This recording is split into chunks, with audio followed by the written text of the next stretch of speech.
Est-ce que c'est vrai ? Est-ce que si on est obèse, c'est forcément que de notre faute ? Voilà, c'est forcément un problème de connaissance, c'est forcément un problème de motivation. Qu'est-ce qui se passe entre l'intention et l'action ? Et donc c'est important de creuser ça pour vraiment aller au-delà des clichés. Quand on est dans une logique de privation, on va ensuite compenser derrière. Je connais l'effet yo-yo, mais ça ne s'applique pas à moi. Comment est-ce qu'on adopte des habitudes plus durables ? Il faut que ça soit pas des objectifs trop vagues. C'est d'avoir des objectifs qui sont mesurables, pas juste je vais manger mieux. Il faut remettre la notion de plaisir au centre de ces habitudes-là. Si personne ne prend de dessert, je vais pas prendre de dessert. Vouloir un peu faire tout ou rien, ça met beaucoup de pression sur les individus alors que l'environnement pourrait changer. Tu vois, genre le régime, il commence toujours demain parce qu'aujourd'hui, j'ai besoin vraiment, je suis crevée.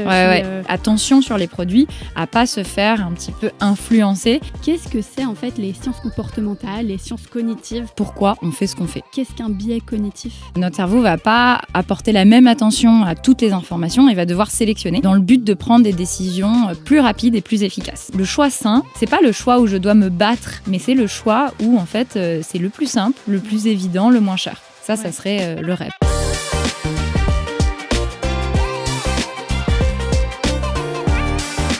Bienvenue dans ce nouvel épisode de Différemment avec moi, donc Zoé No Gluten. Et aujourd'hui, j'ai l'honneur d'avoir avec moi Alice, avec qui j'ai travaillé, c'est pour la petite histoire, très rapidement à l'époque. En fait, pour donner un petit peu de contexte, Alice, elle travaille dans un cabinet de conseil spécialisé en sciences comportementales qui s'appelle le BIT, donc Behavioral Insights Team. Et à l'époque, c'était mon rêve absolu de travailler là-bas quand j'étudiais psychologie, etc. Je pense que j'ai postulé genre 5 fois. J'ai jamais été prise. Et puis finalement, j'ai trouvé un autre chemin pour pouvoir travailler avec eux. Et donc voilà, j'avais adoré cette expérience-là. Et c'est pour ça que j'ai demandé à Alice de venir aujourd'hui parce qu'elle va nous raconter ce qu'elle fait. Déjà, c'est complexe, mais je trouve ça trop intéressant. Et puis en plus, elle est spécialisée sur toutes les questions de santé et peut-être d'alimentation un petit peu aussi. Et donc, tu pourras nous parler de tout ça. Donc, bienvenue Alice. Merci beaucoup. Je suis très contente d'être là et je suis très contente de te revoir après je ne sais pas combien d'années. 4 ans sur ce projet, sur la mémoire, qui était vraiment fascinant. Ouais, c'était pendant le Covid. Ouais. On avait travaillé sur les cas contacts. Voilà, c'était un projet intéressant. Alors Alice, avant de commencer, est-ce que tu peux peut-être déjà nous expliquer, et à tous ceux qui nous écoutent aussi, qu'est-ce que c'est en fait les sciences comportementales, les sciences cognitives ? Enfin, c'est des grands mots pour dire finalement des choses qu'on... Oui, et je vais essayer il y a 1000 manières d'expliquer, mais je vais essayer d'expliquer très simplement. Ouais. Donc, ce qu'on appelle les sciences comportementales, c'est l'ensemble des disciplines scientifiques qui s'intéressent à la question de pourquoi on fait ce qu'on fait. Okay. Et donc, on va aller essayer de comprendre tous les moteurs, les influences, qu'elles soient conscientes ou inconscientes, de nos choix, de nos comportements au quotidien. Ok, c'est hyper clair. Donc en fait, c'est ce que nous, on décide pour nous-mêmes et puisque l'environnement aussi peut-être nous fait décider finalement. Exactement. D'où la partie un peu inconsciente. Il y a toute une partie, la partie immergée de l'iceberg qu'on voit. Évidemment, tout ce qu'on peut contrôler dans nos décisions au quotidien. Et puis, il y a aussi tout ce qu'on ne voit pas forcément, mais toutes les influences qui se cachent un peu tout autour de nous dans notre environnement, que ce soit dans les lieux, les objets, les interactions, etc. Et il y avait un terme, je pense qu'il y a un rapport avec ça justement, qui était très à la mode il y a quelques années. On en entend un peu moins parler aujourd'hui. Mais moi, quand j'ai commencé, c'était vraiment ça qui me fascinait.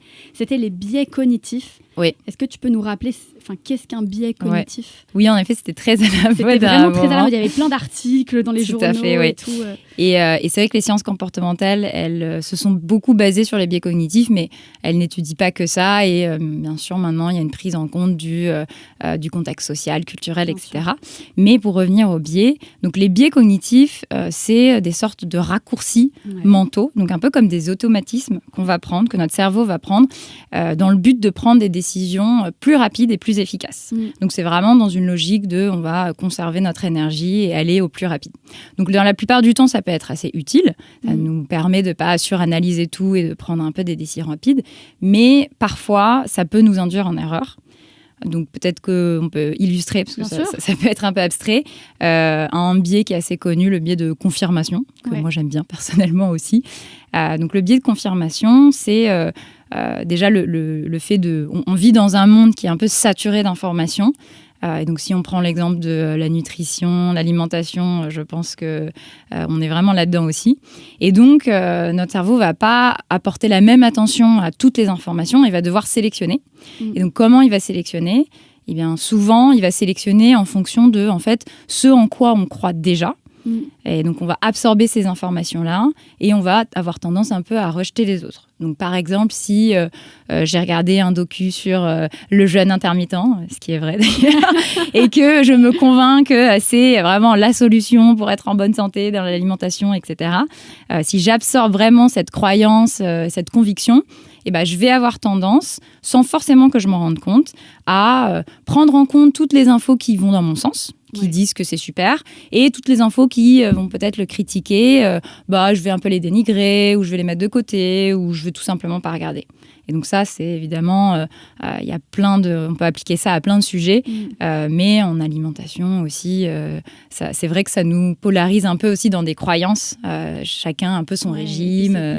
C'est plus difficile de nous faire changer d'avis finalement, parce qu'on a l'impression que tout le monde pense comme nous et puis qu'il n'y a que ça, mais c'est juste parce que finalement on ne voit peut-être pas les autres informations. Pour revenir juste sur les biais cognitifs de manière générale, en fait à la base c'est hyper important d'avoir des biais cognitifs finalement, il y a quand même des bons, parce que je pense que, je ne sais plus si tu as le nom, mais il y avait des milliards de décisions qu'on prend par jour. Peut-être que j'abuse, pas milliards, le codex. Mais milliers. Oui. Ouais, il y a des milliers de décisions qu'on doit prendre par jour et en fait on peut pas si on devait toutes les prendre consciemment, on n'y arriverait pas. Donc en fait c'est de là que ça vient peut-être le fait que il y a plein de décisions qui sont prises inconsciemment, et les sciences cognitives et les biais cognitifs, en fait, c'est la science qui s'intéresse un petit peu à ce revers de la médaille de qu'est-ce qui se passe quand ça va mal finalement. Exactement. Et ça, c'est intéressant parce que c'est vrai que pendant longtemps, on présentait un peu les biais comme c'est ça la source de notre irrationalité, c'est ça qui fait qu'on prend des mauvaises décisions, alors qu'en fait, ils sont là pour une raison et qu'on fonctionne quand même généralement très bien avec. Mais c'est vrai que de temps en temps, forcément... là, les erreurs vont arriver. Peut-être un autre biais qui peut être intéressant, le biais du présent. Donc là, c'est vraiment cette idée de... Pour nous, parfois, pas tout le temps, mais il n'y a que le présent qui compte, le moment présent, et surtout la satisfaction un peu immédiate, la gratification immédiate qu'on va pouvoir avoir de nos actions. Et donc, ça, c'est vraiment très courant en santé. Il y a plein de choses qu'on sait qu'on doit faire et qui sont bénéfiques pour nous sur le long terme, mais qu'on ne va pas forcément faire parce que là, tout de suite, maintenant, je sais que je devrais cuisiner un truc hyper sain, mais j'ai juste envie de manger un fast-food parce que c'est plus rapide, c'est plus simple, et puis ça va me donner un peu ce petit boost, cette petite récompense immédiate. Ouais, c'est un peu l'idée qu'on fera demain, quoi.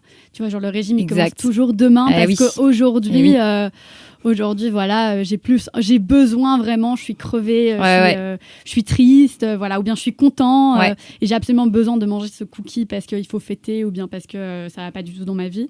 Et le régime, il commencera demain, et puis finalement, demain, c'est la procrastination. Donc... Complètement. Donc voilà. Ok, donc ça c'est pour les biais cognitifs de manière générale, et je pense que c'était important de remettre ce terme en contexte parce que justement on a beaucoup entendu parler et justement on ne sait pas trop ce que ça veut dire, et puis c'est devenu un petit peu le diable pendant tout un moment aussi. Donc je voulais un petit peu replacer ça exactement. Quand je réfléchissais un petit peu à notre discussion, à ce que je voulais te demander, j'ai essayé de classifier, enfin on l'a fait ensemble d'ailleurs, on en a discuté, de manière la plus claire possible plein de concepts différents pour qu'on puisse un petit peu remettre ça dans un contexte et parler de notre sujet de prédilection ici, c'est la santé. Et puis, on va parler plus d'alimentation aujourd'hui parce que c'est un truc qui nous intéresse sur ce podcast. Bien sûr. Et donc, ce que je me suis dit qu'on pourrait faire, c'est de parler un petit peu de, comme tu l'as dit, donc nos comportements varient en fonction de l'environnement, et puis varient en fonction de nos décisions personnelles, et puis varient aussi en fonction du social. Ouais. Et donc, je me suis dit qu'on pourrait parler un petit peu des trois de manière différente pour faire un petit peu le global. Donc, peut-être qu'on peut commencer petit, donc par soi, puis après, on pourra étendre le stade de plus en plus grand. Oui, parce qu'on est toujours le centre de son monde à soi. Bien sûr. Voilà. Et donc, pour soi, il y a quand même, donc par rapport aux personnes, quand on pense à quelqu'un, prenons l'exemple de, je sais pas, l'obésité. Tu vas prendre des mythes très courants. L'obésité, dans la croyance populaire, c'est de la faute de l'individu si il est obèse. Donc on est le centre de notre monde. Donc moi je suis pas obèse. Si toi tu es obèse, en fait, c'est que c'est de ta faute forcément, vu que moi c'est grâce à moi que je ne suis pas obèse. Enfin, c'est comme ça. Enfin, évidemment je caricature, mais c'est quand même comme ça qu'on réfléchit de manière générale. Est-ce que c'est vrai? Est-ce que si on est obèse, c'est forcément que de notre faute? Ouais, alors là, le gros mythe qu'on va déconstruire, et d'ailleurs là-dessus, donc il y a une étude de la Ligue contre l'obésité qui montrait que je crois que c'était 2/3 des Français qui pensent que l'obésité est un problème de volonté. Et donc ça, personnellement, on a trouvé ça extrêmement choquant. Mais ça reflète un petit peu les schémas de pensées qu'ont les gens pour expliquer en fait pourquoi les gens adoptent tel ou tel comportement ou habitude. Donc on va avoir souvent tendance à schématiser. Donc si quelqu'un, on va prendre l'exemple, ne fait pas quelque chose, donc ne fait pas, par exemple, n'adopte pas des habitudes d'alimentation saine, on va se dire, c'est sûrement pour 2 grandes raisons. Soit il ne sait pas, il ou elle ne sait pas quoi faire, ou alors il ou elle n'a pas envie. Donc on pense à, c'est forcément un problème de connaissance, c'est forcément un problème de motivation. Et ça, on voit beaucoup en santé. Donc ça veut dire que la solution, ça va être de nous bombarder d'infos sur ce qu'il faut manger, les sports qu'il faut faire, etc., etc.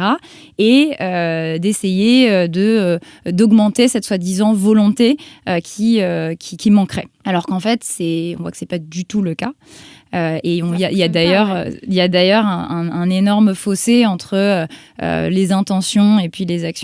Et on voit que c'est pas forcément corrélé. C'est-à-dire qu'il y a plein de gens qui ont envie, évidemment, de perdre du poids, mais ils n'en sont pas capables pour plein de raisons. Et c'est là que ça devient intéressant, c'est étudier qu'est-ce qui se passe entre l'intention et l'action. Pourquoi est-ce que, finalement, on n'arrive pas à passer à l'action, ou en tout cas de manière durable. Si on demande à une personne obèse si elle aimerait perdre du poids, je pense qu'il y avait des études aussi qui disaient que la majorité disait que oui, finalement. Oui, en fait, nous, on a mené donc, au BIT une étude là-dessus. Donc, on étudie un peu les parcours de personnes en situation de surpoids ou d'obésité. Et en fait, on a vu que vraiment dans 95% des cas, les personnes avaient tenté de changer leur habitude de manière assez drastique, avaient envie de changer leur hygiène de vie. Donc, c'était clairement pas un problème d'intention. Et puis ça, c'est une étude qu'on a faite, mais évidemment, ça se retrouve aussi dans plein d'autres études.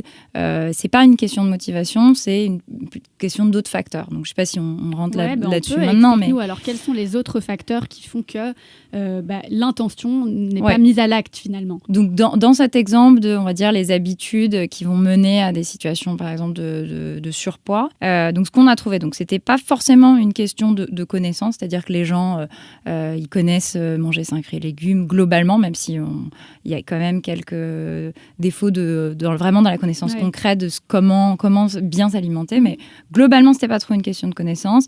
On vient d'en parler, c'était pas une question de motivation. Il y a plusieurs éléments qu'on a retrouvés qui étaient assez intéressants, donc notamment ce rôle très important des émotions en lien avec l'alimentation. Donc pour beaucoup, le point commun entre ces parcours, c'était une relation un petit peu complexe avec l'alimentation, et l'alimentation qui devient émotionnelle. Donc on retrouvait beaucoup des phrases comme manger quand ça va pas, se réfugier dans la nourriture comme échappatoire.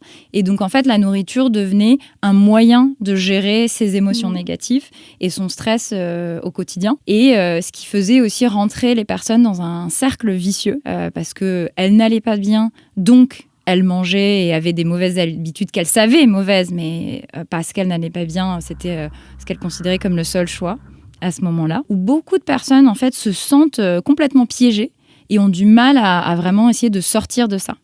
Et une autre chose qu'on a vue, et peut-être vous en avez parlé avec la nutritionniste avec qui tu as parlé, sur les... Voilà, donc comment on sort de ça? Malheureusement, ce qui vient à la tête des gens, c'est j'ai un problème de surpoids, il faut faire un régime. Donc je vais faire un régime un peu restrictif, je vais compter mes calories, je vais essayer de vraiment restreindre mon apport en nourriture. Sauf que ça, on sait maintenant d'un point de vue psychologique, mais même il y a des études qui montrent biologique, que quand on est dans une logique de privation, on va ensuite compenser derrière avec un excès. Donc ça, c'est vraiment le fameux effet yo-yo. Et donc on sort de ce cercle vicieux pour rentrer dans un autre cercle vicieux qui est je fais un régime restrictif, dès que j'arrête, je reprends du poids, du coup je refais un régime, du coup je reprends du poids, etc.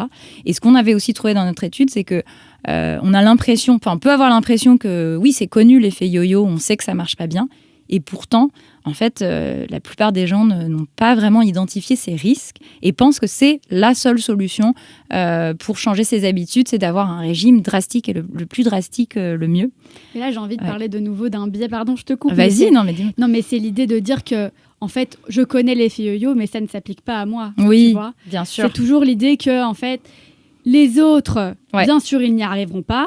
Il y a plein d'études qui prouvent que...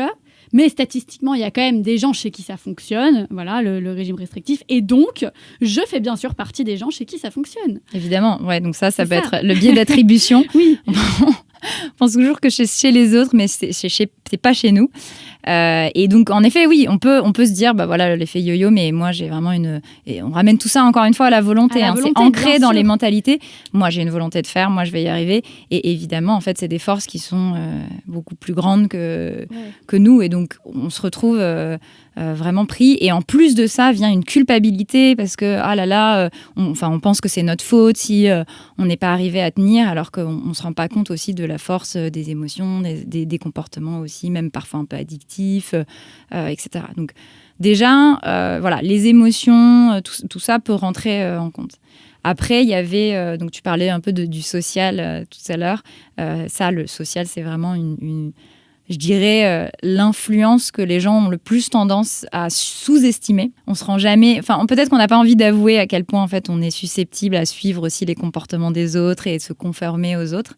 Mais c'est vrai qu'il y a aussi des effets sociaux. Donc, il y a une étude, je ne sais pas si tu la connais, qui est vraiment, enfin, je la trouve fascinante, de Chris Taki, donc, qui a fait une étude sur des personnes en situation d'obésité. Il les a suivies pendant 30 ans, sur 12 000 personnes, donc énorme étude. Et il a montré que une personne avait 57% de plus de chances de devenir obèse si un ami à cette personne l'était. Et c'était pas un effet géographique, c'est-à-dire que même si les amis étaient éloignés et pas dans les mêmes zones, en fait, cet effet était encore présent. Donc ça veut bien dire que on a aussi un effet d'entraînement, enfin en tout cas de social, où on adopte aussi les habitudes, les comportements des autres. Et évidemment, plus c'est proche, la famille, ils ont fait les mêmes études pour la famille, les amis, etc. Plus on va tendance à répliquer, sans s'en rendre forcément compte, les comportements des autres. Oui, pour le bien et pour le pire. Il y a un autre podcast, je pense que c'est celui de Mathieu Stéphanie, il commence toujours par dire on est la somme des gens qu'on côtoie ou quelque chose comme ça. Et lui, c'est dans le sens positif de si tu côtoies les gens qui sont intelligents, qui ont des bonnes réflexions, avec qui tu peux avoir des bonnes discussions, ben, ça va nourrir ton esprit et puis tu vas te développer d'une chouette manière. Par exemple, j'étais allée voir, ça n'a rien à voir de nouveau, pardon, je passe du coq à l'âne, mais une exposition, et alors c'était sur Modigliani, et on voyait que tous les peintres et les articles de cette époque-là, en fait, traînaient ensemble, et on les connaît quasi tous, mais c'est parce qu'ils se tiraient vers le haut. Et d'une autre manière, là, ce que tu me dis, toi, c'est que finalement, si on est tous amis et qu'on est tous obèses, on se tire, entre guillemets, vers le bas sans le faire exprès, et même inconsciemment, mais ça devient notre réalité.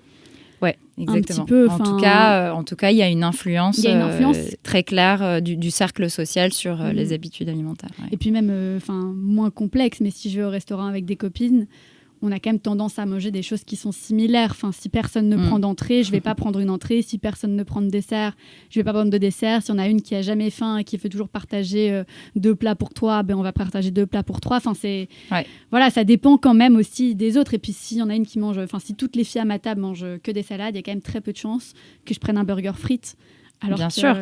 Et si je vois une influenceuse qui a l'air trop cool sur Instagram et qui fait plein de recettes sans gluten, forcément, je vais avoir envie d'adopter ce régime. Non, mais c'est normal. Donc ça marche aussi comme ça. C'est hyper important. Et d'ailleurs, la solitude, c'est une des premières causes de dépression, ce qui n'a de nouveau rien à voir, mais c'est juste pour montrer qu'être ensemble et le social, effectivement, ça a des énormes bienfaits et conséquences négatives si c'est dans le mauvais sens. Quoi. Et ça n'a pas rien à voir, vu qu'il y a en effet des liens aussi entre santé mentale dégradée, dépression, anxiété et alimentation ou suralimentation et surpoids. Et donc ça, c'est vraiment, je trouve, un des sujets, on commence à un peu en parler, mais je trouve encore pas assez.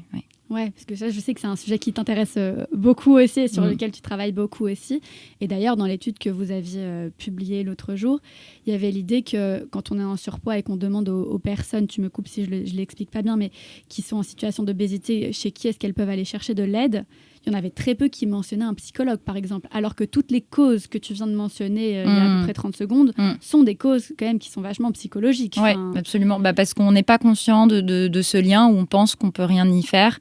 Et donc, on se dit, oui, un médecin généraliste, un nutritionniste, mais on ne pense pas à se dire, est-ce que je peux changer ma relation à l'alimentation? Est-ce que je peux essayer d'avoir un rapport plus sain? Est-ce que je peux essayer de trouver d'autres manières de gérer mes émotions qu'en me réfugiant dans la nourriture? Et d'ailleurs, donc, il y a le soutien professionnel qui est une option, mais aussi, je trouve qu'une piste qui est peut-être pas assez exploitée, c'est le soutien aussi des pairs, donc le soutien social. Nous, les gens dans notre étude nous disaient Mais en fait, ça m'aiderait de pouvoir parler à des gens qui sont dans la même situation que moi et tout simplement de partager ce qu'on est en train de vivre, peut-être partager des solutions. Donc le soutien psychologique, il se fait pas juste via les professionnels, il peut se faire aussi par la force du réseau et du soutien social. Et ça, c'est vrai que c'est un peu négligé aujourd'hui. Et qu'on pourrait le mettre en place effectivement de manière pas simple, mais que ça pourrait beaucoup aider. Et peut-être même autant, finalement, je grossis le trait, que mettre des Nutri-Score sur les aliments qu'on achète, parce que ces personnes-là connaissent les informations. Enfin, elles savent qu'il faut manger X, Y. Ouais. Et ça ne les aide pas de le savoir. Donc, il faut peut-être trouver d'autres solutions. Et c'est là-dedans que les interventions en sciences comportementales, de nouveau, apportent des solutions. Et une autre manière de voir les choses. Le podcast s'appelle Différemment. C'est parce qu'en fait, on essaye de regarder les choses différemment, de trouver d'autres perspectives. En fait, d'accord, il y a un souci. La solution ne fonctionne pas. J'essaie de trouver d'autres solutions. Et c'est pas pour dire aussi sur l'info que l'info ne fonctionne pas et que le Nutri-Score, ça a eu aussi plein d'effets positifs. C'est important, cette information. Mais c'est vrai que maintenant, ça suffit plus. Et comment est-ce qu'on va au-delà de ça ? C'est ça. Alors, est-ce que tu as des idées de pistes si je suis en surpoids ou que en obésité ou pas en situation d'obésité, tout simplement que j'aimerais perdre du poids depuis des années, que j'y arrive pas parce que je fais des régimes restrictifs et puis après je reprends du poids et puis je me sens ultra nulle et coupable. Qu'est-ce que je peux faire ? Qu'est-ce qui pourrait fonctionner ? Est-ce que tu as des pistes ? Alors, ce que tu disais, c'est qu'il y a un peu des pistes à différents niveaux. Donc, il y a toutes les pistes qui va être qu'est-ce que moi je peux changer, mais c'est même pas lié au surpoids, c'est plus lié à comment est-ce qu'on adopte des habitudes plus durables et comment est-ce qu'on arrive à tenir des habitudes saines dans le temps. Donc il y a toute cette science-là, en tout cas cette recherche là-dessus. Et après, sur la question du surpoids et de l'obésité, en tout cas, ce que moi je pense, il y a aussi nos responsabilités évidemment du collectif, des politiques publiques, parce que l'environnement a un effet énorme aussi. L'environnement, ça peut être aussi économique, peut-être qu'on en reparlera, mais les prix, mais aussi l'environnement dans lequel on va acheter, consommer, etc., a un rôle important. Mais donc peut-être pour commencer sur... Commençons par les habitudes durables. Pour l'obésité, pour le surpoids, pour perdre du poids justement, et pour le reste d'ailleurs, comment est-ce que, en tant que spécialiste en sciences comportementales, je peux créer une habitude durable ? Oui. Alors, du coup, ça, c'est plus sur... ça peut concerner tout le monde qui veut changer ou avoir des habitudes plus saines. Donc, disons que, on n'est plus trop au début de l'année, mais disons que on est presque au début de l'année, on s'est fixé plein d'objectifs pour cette année, dont de mieux manger. Y a quelques... Alors, c'est pas des recettes magiques, évidemment, il faut le dire. C'est difficile de tenir les choses sur la durée, mais il y a des petits tricks, des conseils qu'on peut mettre en place. Donc, il y en a beaucoup, notamment autour d'aider à planifier l'action. Donc là, je parlais des objectifs. Donc, par exemple, on sait que c'est important de s'intéresser à quels objectifs on se fixe. Il faut que ça ne soit pas des objectifs trop vagues. Je vais mieux manger, parce que là, on est sûr qu'on va avoir un échappatoire pour ne pas le faire, parce qu'on ne sait pas vraiment ce que ça veut dire. Donc, le plus concret on est, le mieux c'est. Donc, le plus on rentre dans un truc très mesurable, je vais essayer de cuisiner 3 fois par semaine des plats que je prépare moi plutôt que des plats préparés, si on prend cet exemple-là. Donc, le plus concret, le mieux. Et moi, un conseil que j'aime bien aussi, c'est d'essayer de planifier dans les objectifs le fait qu'on va échouer. C'est-à-dire que forcément, on va se fixer des objectifs et forcément, il y a des jours où on n'aura pas envie et puis on va pas aller, on va pas avoir envie de cuisiner, etc. Mais c'est pas grave, mais de se dire comment est-ce que dans mes objectifs, j'essaye d'anticiper le fait que il y a des jours où ça va pas le faire, il y a des jours où je vais être fatiguée, je vais pas avoir envie de le faire, et me dire à ce moment-là, qu'est-ce que moi je peux faire pour contourner cet obstacle-là. Et en fait, de le faire dans cet état-là, parce que si on veut schématiser, on a un peu différents états, mais 2 grands états où il y en a un où on est là, on prend des décisions très réfléchies, comme quand on écrit ses résolutions. Puis il y a un autre où on est fatigué et puis on va être plus réactif à notre environnement et on va pas forcément avoir envie de prendre à ce moment-là, les meilleures décisions. Du présent. Voilà, c'est un peu ça, c'est de se dire je vais réussir à faire tout ça, mais on pense que, oui, maintenant je n'y arrive et j'ai plein de bonnes idées, mais Exactement. à mettre en place, on n'y a peut-être pas forcément réfléchi autant. Quoi. Donc de contourner ça en les prenant en compte dans son plan, de dire bah voilà, ça c'est toutes les raisons pour lesquelles moi je vais échouer et il va y avoir ces obstacles-là, et voilà comment je vais répondre à ces obstacles-là. Et ça permet aussi de voir les obstacles, pas comme des obstacles qui nous décourageraient complètement, et ça y est, on abandonne, parce que c'est ça qu'on veut pas absolument, mais plus comme ah bah ouais, je l'avais prévu, ça arrive, je le contourne, je continue. Donc ça c'est par exemple un conseil sur les objectifs. Après, c'est comme si j'ai une boîte à outils en fait, et que je dois avoir les outils avant d'en avoir besoin finalement, parce que c'est pas quand mon pneu est crevé que en fait je dois aller acheter le truc pour gonfler mon pneu. C'est un peu tard. Ouais. Donc il faut avoir dans ma voiture tous les outils dont j'ai besoin pour que si jamais mon pneu se crève, ce que je n'espère pas, mais que ça arrive parfois, dans ce cas-là, j'ai déjà l'outil pour le réparer. Et donc, ce n'est plus autant un problème parce que j'ai mes outils qui ont été préparés en amont. C'est un peu ça que tu me dis. C'est une très bonne métaphore que je vais utiliser. J'aime bien les métaphores, ça permet vraiment, je trouve, de garder l'image en tête. Complètement, oui, ça peut être un peu abstrait, mais voilà, c'est ça. Préparer sa boîte à outils. Donc, il y a ça. Alors... Là, il y a deux choses. Attends, on va faire. Donc, préparer sa boîte à outils, c'était une chose. Et puis, il y avait l'autre chose que tu as dit qui était très importante aussi, c'est d'avoir des objectifs qui sont mesurables. Pas juste « je vais manger mieux ». Exactement. Parce que certaines personnes, si elles disent « je vais manger mieux », il y en a qui vont dire bah, « moi, j'ai hyper bien réussi, je pense que j'ai mangé mieux », mais si tu lui demandes pourquoi, elle va pas vraiment savoir te dire pourquoi. Ça, c'est un type de personne. Et puis, un autre type de personne va te dire « moi, j'ai complètement échoué, j'ai pas du tout mangé mieux », alors que si ça se veut, elle a fait beaucoup d'efforts et il y a beaucoup de choses qui ont changé dans sa vie. Mais comme c'est pas vraiment quantifiable, ça va être compliqué pour cette personne de le savoir, et donc elle va avoir l'impression d'avoir échoué alors que pas forcément finalement. Donc... Complètement. Il y a ça, et puis aussi honnêtement ça donne des excuses pour pas atteindre ses objectifs, parce que en fait on sait pas trop ce que ça veut dire, et donc dans l'ambiguïté on se dit bon bah voilà, alors que on peut pas dire qu'on sait pas ce que ça veut dire de cuisiner 3 fois par semaine. Ça on le sait, on peut le mesurer, et puis on n'a pas d'excuses en termes de dire oh non c'est trop vague, je le ferai plus tard. Donc voilà, il y a ces choses-là. Ok, 2. Alors, il y a un autre concept. Donc ça, c'est vraiment sur les recherches sur la motivation. Je pense qu'il y a, si on a un apprentissage, c'est vraiment pour tenir une habitude dans le temps, il faut remettre la notion de plaisir au centre de ces habitudes-là. Parce qu'il n'y a que ça qui va nous faire en fait tenir dans le temps. On va avoir beaucoup de mal à essayer de tenir un truc très contraignant pendant très longtemps. C'est l'exemple un peu des régimes, mais voilà, si on se fixe une limite très stricte, en fait, à un moment, forcément, ça va lâcher. Donc, comment est-ce qu'on remet du plaisir, même dans des choses qu'on peut a priori penser contraignantes? Et je trouve que par exemple, donc toi dans ton podcast, c'est un peu ce que tu exemplifies aussi, parce que par exemple, comment on va rendre sexy un plat sans gluten, ou un plat, j'en sais rien, avec plein de brocolis si on n'aime pas les brocolis. Donc cet aspect il faut que ça soit pimpé, il faut que même visuellement j'ai envie de le manger, il faut que parfois même ils ont fait des études sur les descriptions, il faut que ça donne envie comme une description gastronomique dans un restaurant. Donc ce plaisir-là, comment est-ce qu'on le retrouve, et ne pas se dire ça c'est accessoire, parce qu'en fait non, c'est pas accessoire, c'est vraiment clé. Et ça nous permet sur la durée. Et après, il y a une technique qui peut être utilisée aussi si vraiment, disons, on a besoin de manger des brocolis.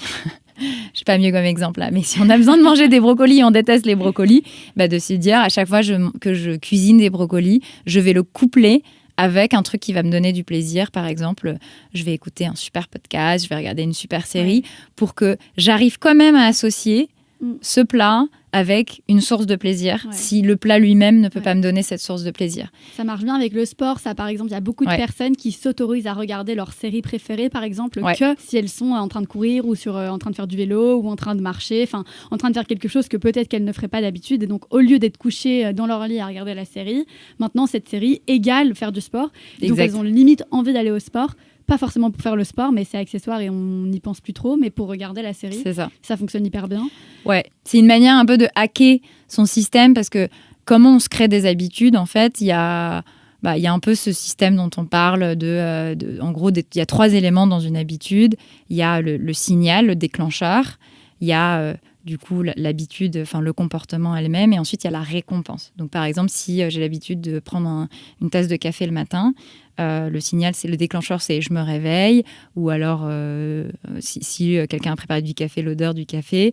Ensuite, je bois mon café. Et la récompense, ça va être le petit shot de caféine que j'ai à ce moment-là. Et c'est ça qui crée une habitude que dès qu'on a... ensuite, on a envie de reproduire parce que dès que c'est le matin, maintenant, j'ai envie de ma tasse de café.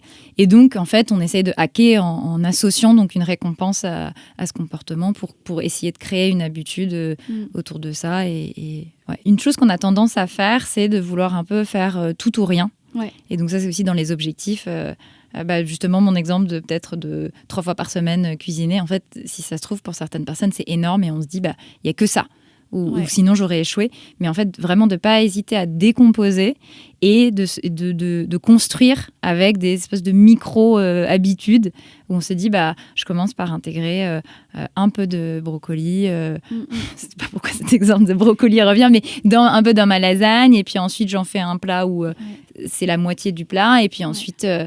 et j'imagine pour le sans gluten, si on a envie de transitionner un régime aussi, comme ça, de se dire je commence pas tout d'un coup, mais je décompose et j'y vais pas à pas. Parce qu'en fait, dans tout ça, on veut vraiment éviter le découragement de se dire j'ai pas réussi ce truc, donc j'abandonne tout. Parce que ça paraît trop grand et en fait se rappeler que des petites habitudes combinées ensemble, ça fait un grand changement. Complètement. Et c'est qu'une histoire de petites choses petit à petit et on construit petit à petit pour y arriver. Pas à pas. Ouais, non, mais pas complètement, à pas. Vraiment. Ouais. Vraiment. Et puis après, peut-être, je ne sais pas si on a le temps. Ouais, on a plein de temps. C'est trop intéressant. C'est vrai que je me rends compte que j'ai plein de trucs à dire. Mais alors un dernier élément, ça peut être aussi sur ce qu'on appelle les dispositifs d'engagement. Enfin, en anglais, commitment device, c'est peut-être plus clair. Mais donc ça, c'est comment est-ce qu'on essaye de se forcer à atteindre un objectif en rendant très difficile le fait de ne pas atteindre cet objectif ou le fait de renoncer. Donc ça peut être par exemple si je m'engage, donc je veux changer mon régime et je veux passer à un régime sans gluten, par exemple. Plus je m'engage de manière... Donc je peux m'engager juste avec moi-même, mais aucune conséquence si je ne le fais pas. Je peux, j'en sais rien, m'engager... en écrivant une sorte de contrat et le mettre sur le mur de la cuisine. C'est juste un exemple, mais au moins, je le vois tous les jours et bon, ça peut peut-être me faire un peu culpabiliser si je ne le fais pas. Et puis, je peux m'engager j'en sais rien, en parlant à tous mes amis, en l'annonçant de manière un peu officielle. Comme ça, j'ai un peu la pression sociale et honnêtement, c'est un petit peu plus embarrassant si je n'y arrive pas et du coup, ça va me forcer à rester dedans. Donc bon, peut-être ça, je pense, c'est pour un peu un type de personnes qui aiment bien ce genre de défi. Je pense que clairement, c'est pas pour tout le monde. Mais voilà, ça peut aider de se dire comment est-ce que je rends contraignant, vraiment, j'ajoute de la friction dans le fait de renoncer pour un peu de me forcer à rester dans l'habitude. Mais c'est hyper intéressant. Et il y a encore 2 autres manières. Par exemple, si je vais au sport avec une copine, il y a quand même beaucoup plus de chances que j'y aille parce Carrément. Que si j'y vais que pour moi et que je suis fatiguée, peut-être que je vais pas y aller. Mais si j'ai dit à ma copine que j'y allais et qu'elle m'attend là-bas Exactement. et que voilà, peut-être qu'elle non plus, elle avait pas envie d'y aller, mais elle s'est dit la même chose. Et finalement, on va y aller toutes les deux. Donc parfois, ça fonctionne bien d'y aller ensemble, justement parce que on sait qu'on l'a dit à l'autre personne. Réserver les cours de sport à l'avance. Pareil, je reviens avec mes trucs de sport, mais ça peut marcher pour la nourriture aussi. Mais aller faire les courses à l'avance pour être obligée d'avoir un brocoli dans son frigo et donc sinon je le jette. Donc en fait, je me suis contraint moi-même à le manger. Ou bien il y a les trucs de si par exemple je veux pas être sur mon téléphone le matin, en fait, de mettre mon téléphone en dehors de la chambre, comme ça je suis contrainte de me lever pour aller le chercher. Et au moment où je suis déjà debout, peut-être que j'aurais pas envie de me remettre dans le lit avec le téléphone, quoi. C'est trop tard. Complètement, ouais. Ça, c'est des super exemples. Je pense que vraiment l'aspect social, mais ça, c'est dans toutes les habitudes de santé. Donc ça peut être à la fois vu comme une contrainte, une pression, mais vraiment une source de motivation. Évidemment, si je vais faire les courses avec quelqu'un, si je vais cuisiner avec quelqu'un, si je vais manger avec quelqu'un, enfin, tout ça, ça nous aide généralement à aller dans le sens qu'on veut. Donc, la force un peu du réseau, du soutien social, encore une fois, peut agir comme une motivation ou comme une pression. Ça dépend comment on veut le voir. Ouais.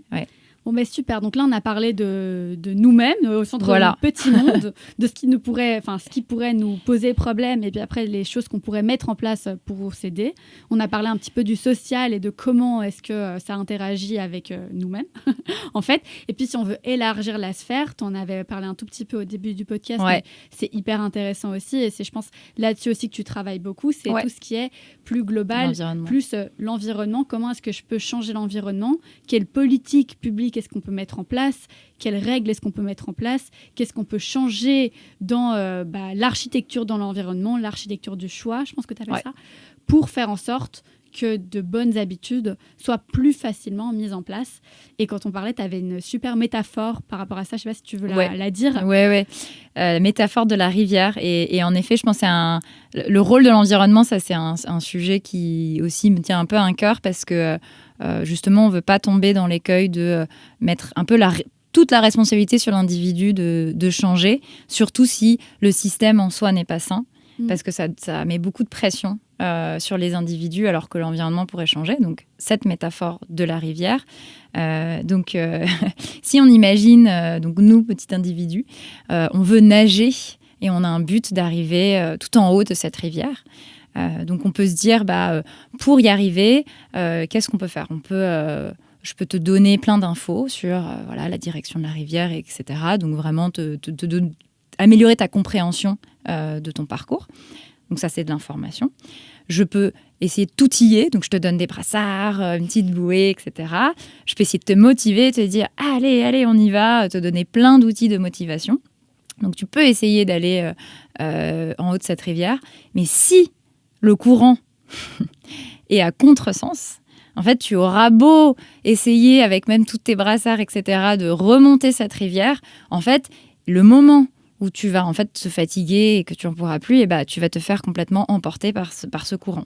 Et en gros, une grosse métaphore pour dire que le courant, en fait, c'est le sens c'est l'environnement, comment il nous influence. Donc ça peut être, quand je dis environnement, ça peut être l'environnement social, c'est-à-dire qu'est-ce que font la plupart des gens. Ça peut être l'environnement physique, les lieux où on va, les supermarchés, les produits, les objets, etc. Et donc si tout dans notre environnement nous pousse dans une certaine direction, donc si par exemple les pubs nous poussent à acheter du fast-food, les prix des fast-food sont moins chers que les prix des fruits et légumes, si tout dans notre environnement va nous pousser dans une certaine direction, et à un moment, on va en avoir un peu marre de nager à contre-courant.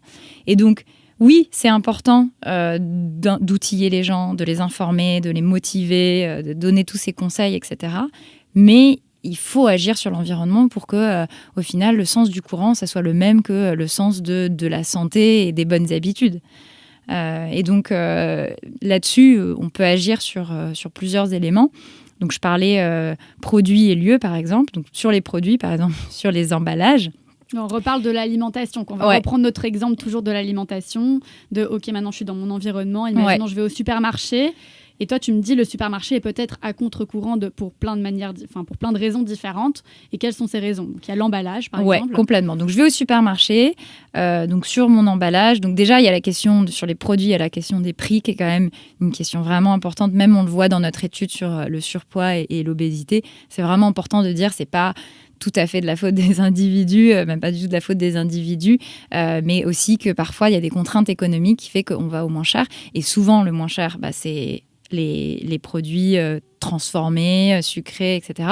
En plus de ça, parfois, on a des incitations financières. Donc, il y a des réductions, des promos de lancement sur vraiment des produits un peu catastrophiques. Donc, ça, déjà, petite mesure qui pourrait être prise. Mais en tout cas, toutes ces incitations vont nous pousser vers des choses qui, a priori, pas très saines.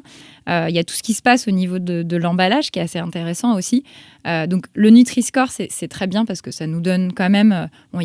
il peut y avoir des critiques, mais en tout cas, ça nous donne une info en plus sur le niveau, en tout cas, de différents types de sel, sucre, gras dans ces produits. Donc, c'est bien. Mais aussi, attention sur les produits à pas se faire un petit peu influencer par tout ce qu'il peut y avoir. Donc, il y a un effet, par exemple, l'effet de halo. Donc, c'est pas halo, mais c'est H-A-L-O, qui est intéressant, où on va prendre un élément qui a l'air bénéfique. Donc, par exemple, c'est bio. Et du coup, on va supposer que tout ce produit doit être, si c'est bio, c'est que ça doit être en fait aussi bon pour la santé, bon pour l'environnement, bon pour tout. Alors que si ça se trouve, ce produit bio, en fait, il est bourré de sucre, il est plein de gras. Enfin, je ne suis pas contre le bio, qu'on soit clair, mais ce que je veux dire, c'est que parfois, on prend un élément et on va tendance à vite faire des associations d'esprit. Peut-être d'un côté plus malsain, imaginons, on a un produit un peu... même le packaging est vert. Et donc, on va se dire, vert, moi, ça m'évoque, ça doit être très bon pour la planète. Et puis, ça doit être sain aussi. Le vert, c'est, c'est les légumes, c'est sain. D'ailleurs, donc, McDo a changé son logo en vert. Exactement. Non, mais c'est pas anodin. Ils n'ont pas fait ça juste parce que c'était plus joli. C'est quand même qu'il y a des idées derrière et des choses qu'ils essayent de transmettre. Ouais, c'est ça. Donc, on essaye un peu d'orienter notre attention sur un élément. On peut dire par exemple riche en fibres, alors qu'en fait, il est aussi plein de sucre, par exemple. Et d'ailleurs, attiré vers des éléments. Sur ces riches en fibres, par exemple, je trouve que c'est la manière de framing, d'expliquer les choses. Mais riche en fibres, ça veut pas, et source de fibres, ça veut pas dire la même chose. Alors que quand tu prends un emballage, si tu vois source de fibres dans ta tête, ça veut dire qu'il y a beaucoup de fibres dedans. Or, c'est pas le cas. Source de fibres, il y a beaucoup moins de fibres que riche en fibres. C'est pas des choses qu'on nous explique, et puis c'est des choses qui sont utilisées entre guillemets contre le consommateur pour te faire acheter un produit qui n'est pas forcément bon pour la santé. Exactement. Il y a plein de trucs comme ça. Il y a des céréales aux cerises. C'est un exemple que j'avais pris dans un autre podcast. Je ne sais même plus lequel. Mais parfois, les cerises, si tu regardes de l'autre côté de l'emballage, tu vas voir cerises 0,3%. Et en fait, il n'y a pas vraiment de cerises dedans, mais c'est juste un élément marketing qui est fait pour attirer ton œil et te dire « Ah, regarde, il y a des fruits dans tes céréales. » Mais en fait, exactement. Non. Ouais, donc faire attention un peu à comment est-ce qu'on essaye d'orienter notre attention sur quels éléments on met en avant. Le fait que c'est pas parce que peut-être un truc est positif que tout le produit est positif. Donc tout ça, il y a plein de choses sur les produits et ça, je pense, c'est aussi un peu un regard critique à avoir. Mais encore une fois, de temps en temps, on manque de temps, on est fatigué, donc c'est aussi compréhensible. Donc c'est plutôt là, je dirais, le poids aux industries de pouvoir changer ça. Mais donc voilà, il y a le produit qui nous influence, évidemment.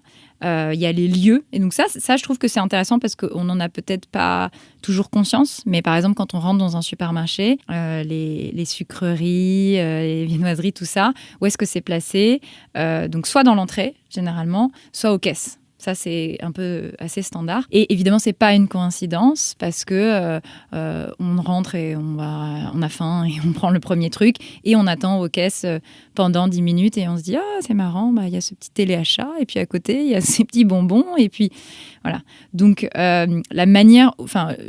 l'endroit où sont placés aussi les produits a vraiment un effet sur ce qu'on peut consommer. Et donc, ça, c'est aussi une mesure qui serait pas, en tout cas, c'est pas un énorme truc à changer, mais déjà d'interdire qu'il y ait ces produits à ces endroits-là.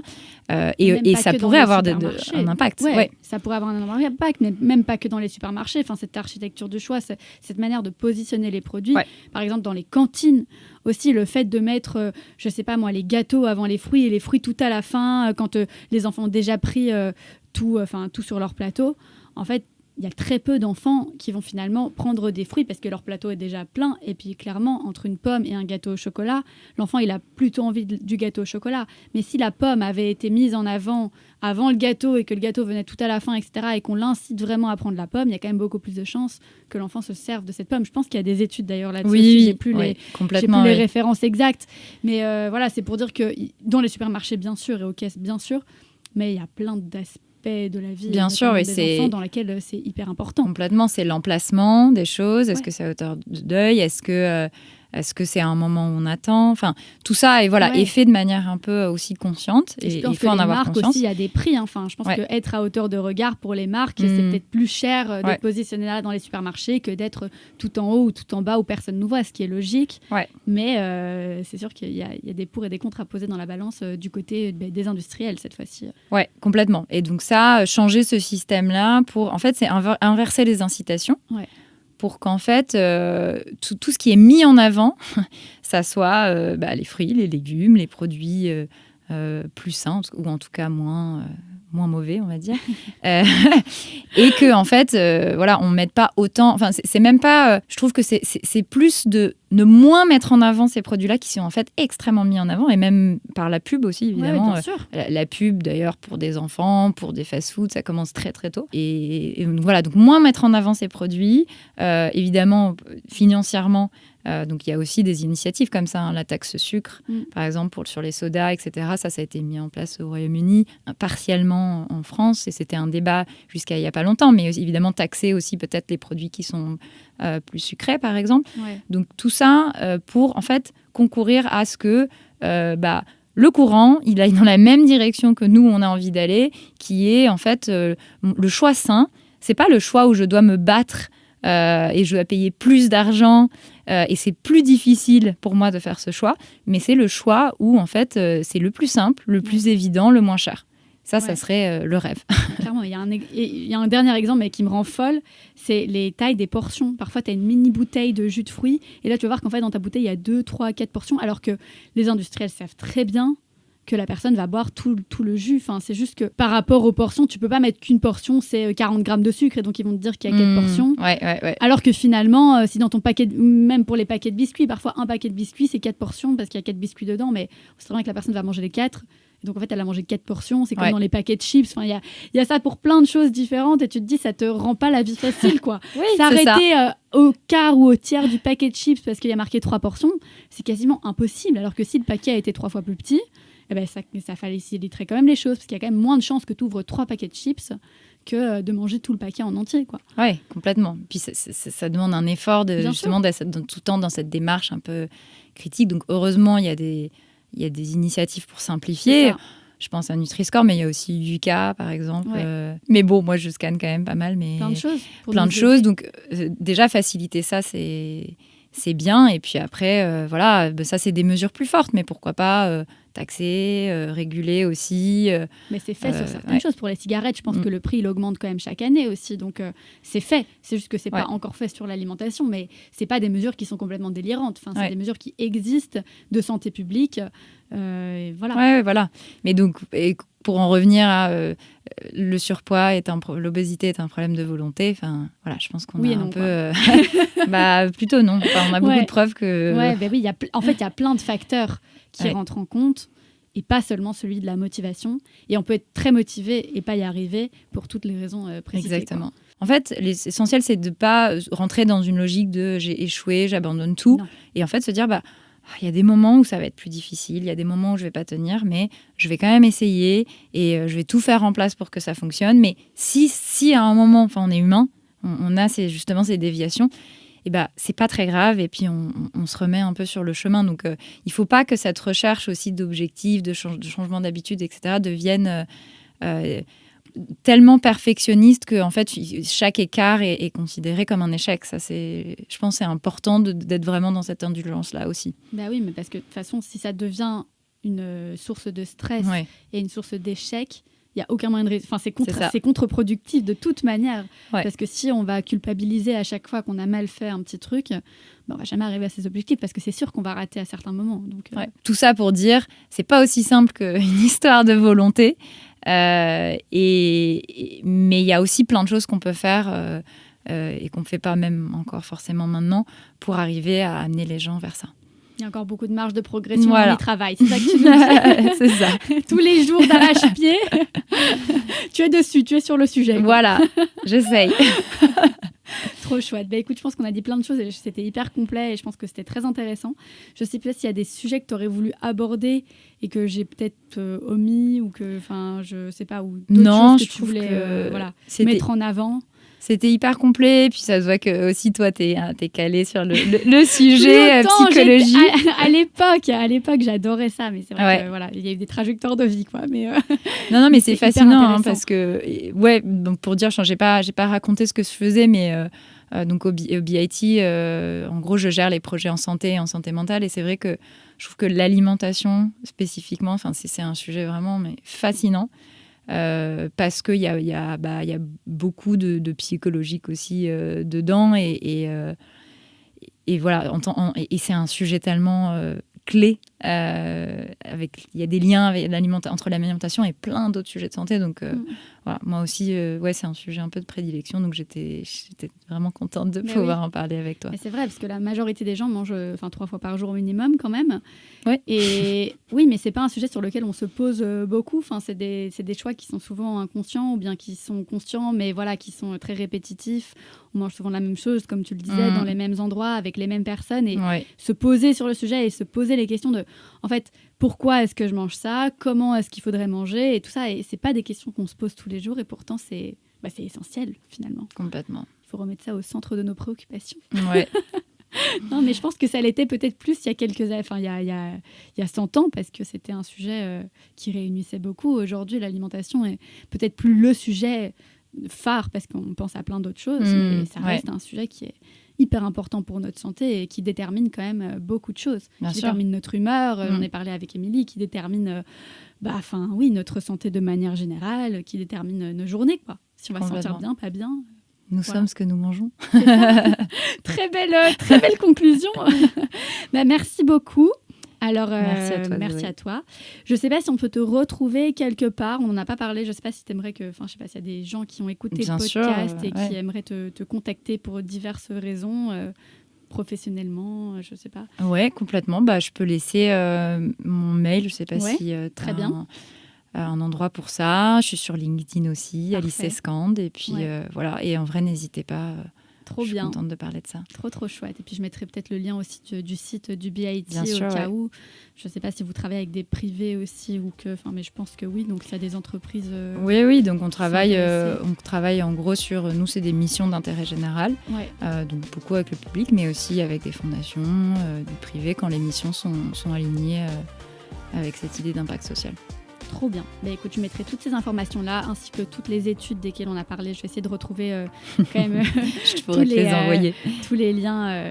Comme ça, les personnes pourront voir qu'on n'a pas dit n'importe quoi. Oui, J'aime bien mettre mes sources quand même. T'as raison. Et voilà, je pense que c'est tout pour aujourd'hui. Merci à toi d'avoir écouté le podcast jusqu'ici, si c'est le cas. N'hésite pas à mettre 5 étoiles, à t'abonner, à liker, tout ça. Enfin, je le répète à chaque fois. Et à chaque fois, mon invité se moque de moi, mais c'est hyper important pour que le podcast puisse être découvert et apprécié par d'autres personnes. Donc voilà, et ça nous aide beaucoup à le faire connaître. Et je te dis finalement à mercredi prochain, tout simplement. Merci beaucoup. Merci Merci Zoé. Alice.